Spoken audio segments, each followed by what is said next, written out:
Depending on what Christian background you come from, you may have heard of the Book of Enoch. However, it's not included in the Bible. Many wonder why.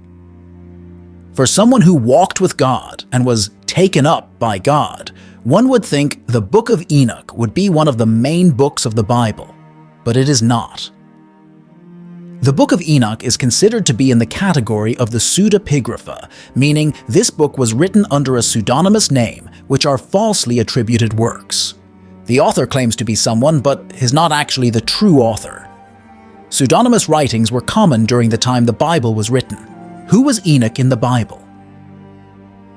It's important to note that there are 4 different men in the Bible named Enoch in the Bible. First is the Enoch in Genesis chapter 4, verse 17, which reads, "Cain made love to his wife, and she became pregnant and gave birth to Enoch. Cain was then building a city, and he named it after his son Enoch." Stated from the NIV. Next is in Genesis chapter 5, verse 18, which reads, "When Jared had lived 162 years, he became the father of Enoch." This is the Enoch of our story, but we'll come back to that later. The third Enoch is in Genesis chapter 25, verse 4, which reads, "The sons of Midian were Ephah, Epher, Hanok, Abidah, and Eldiah. All these were descendants of Keturah." The fourth Enoch is in Genesis chapter 46, verse 9, which reads, "The sons of Reuben were Hanok, Palu, Hezron, and Carmi." It should be noted that Hanok in Hebrew translates to Enoch. Some translations use a different spelling, such as Hencock or Hanok, all right back to our Enoch. Enoch was the great-great-great-great-grandson of Adam. Genesis chapter 5, verse 22 to 24 says, "After he became the father of Methuselah, Enoch walked faithfully with God 300 years and had other sons and daughters. Altogether, Enoch lived a total of 365 years. Enoch walked faithfully with God. Then he was no more, because God took him away." Enoch was also the great-great-grandfather of Noah. We can also find more text on Enoch in the Hall of Faith, found in Hebrews chapter 11, verse 5. By faith, Enoch was taken from this life so that he did not experience death. He could not be found because God had taken him away. For before he was taken, he was commended as one who pleased God. It is interesting to note that most assume being taken away is what Enoch is most well known for, as well as Elijah. Both men were the only 2 people the Bible references in which God chose them to escape death. Enoch appears to have been given this privilege because he walked faithfully with God and pleased God. The Bible doesn't mention the purpose of God taking Enoch to heaven, but the most common assumption is that he could serve as one of the 2 witnesses as part of the end times. The other witness is assumed to be the prophet Elijah. Jude also mentions Enoch, which is a prophecy in Jude chapter 1, verse 14 to 15. Enoch, the 7th from Adam, prophesied about these men. "See, the Lord is coming with thousands upon thousands of his holy ones to judge everyone, and to convict all the ungodly of all the ungodly acts they have done in the ungodly way, and of all the harsh words ungodly sinners have spoken against him." Why was the Book of Enoch excluded in the Bible? So what is the Book of Enoch? When was it written? By whom? And why is it not in the Christian Bible? Just because the Book of Enoch is attributed to Enoch does not mean that it is written by him, inspired by God, or that it should be in the Bible. It is interesting to note that no scholars truly believe the Book of Enoch was actually written by Enoch himself. The Book of Enoch is a pseudepigraphal Jewish text of the 1st, 2nd, or 3rd century BC.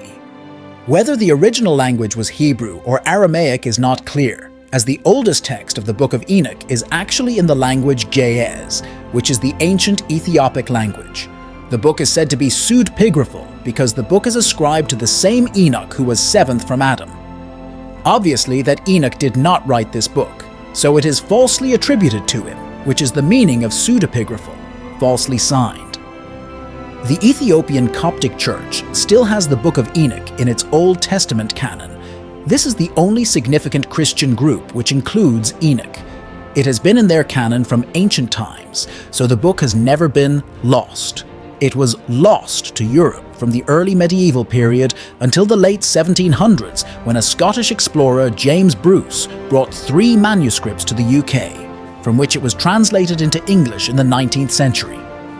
Most commonly, when people refer to the Book of Enoch, they mean First Enoch, which is wholly extant only in the Ethiopic language.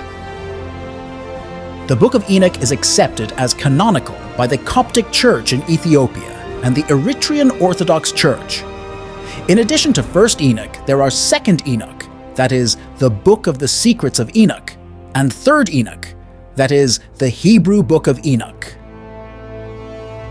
Fragments of the Book of Enoch in Aramaic and Hebrew were found among the Dead Sea Scrolls.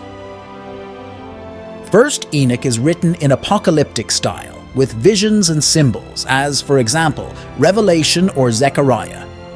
The book was known to the Jews in the 1st century BC by its having been found among the Dead Sea Scrolls, as well as from the fact that the New Testament book of Jude, that is, Jude chapter 1 verse 14 to 15, mentions the story in the Book of Enoch.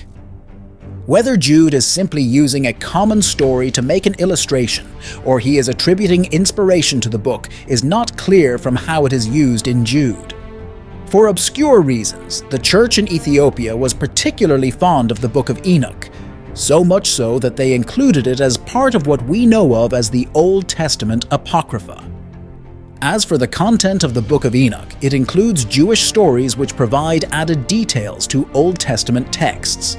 For example, in 1st Enoch, we learn that demons are fallen angels, and that such fallen angelic beings had sexual relationships with human women, giving birth to the Nephilim.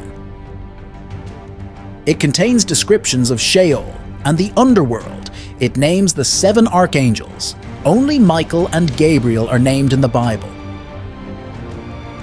Enoch also contains descriptions of the heavenly objects and their paths. It uses a solar rather than a lunar year, which is an interesting curiosity. Enoch is divided into 5 parts, including the Book of Watchers, the Book of Parables, the Astronomical Book, the Epistle of Enoch, and the names of the fallen angels. Are there any Bibles that have the Book of Enoch? Outside of the Ethiopian Orthodox Church, there are no Bibles nor denominations that believe First Enoch is divinely inspired by God. However, Jews include it in the Apocrypha as external texts. The Book of Enoch is also called the Book of Enoch, or First Enoch, the Book of the Secrets of Enoch, or Second Enoch, and the Hebrew Book of Enoch, or Third Enoch. Most believe these books were not divinely inspirited scripture, even though it does contain some facts. Because of the references in other books like Jude and Hebrews, various early churches considered First Enoch considered the book as a part of Scripture and canonized it in the 3rd century.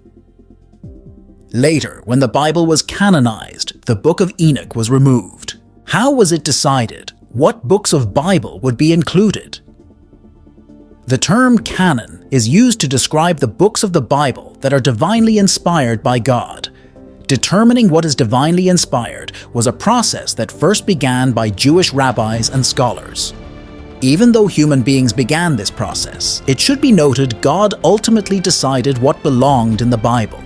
It was a matter of God directing and inspiring not only the writers of the Bible, but those who began the process of determining which books belonged in the Bible. This process began with the canon of the Hebrew Scripture. Although First Enoch was popular in the early phases of the Church and Judaism, it was never received into the Jewish canon or the Christian Bible. It is clear that the early Church highly valued the Book of Enoch at one point, enough to quote from it and to have their understanding of the Old Testament be influenced by it. However, there is no evidence that it was seriously considered to be included in the Old Testament canon by either Western or Eastern Christianity. Is there any chance that some of the knowledge found in First Enoch, particularly about the archangels and the source of the Nephilim, is in fact true? It is hard to judge, as the inspiration of this collection of writings is very dubious. Our take is, we should not do what the early church did, which is to allow it to influence our view of the Scripture or God. we are to rather fully focus on God's sovereign word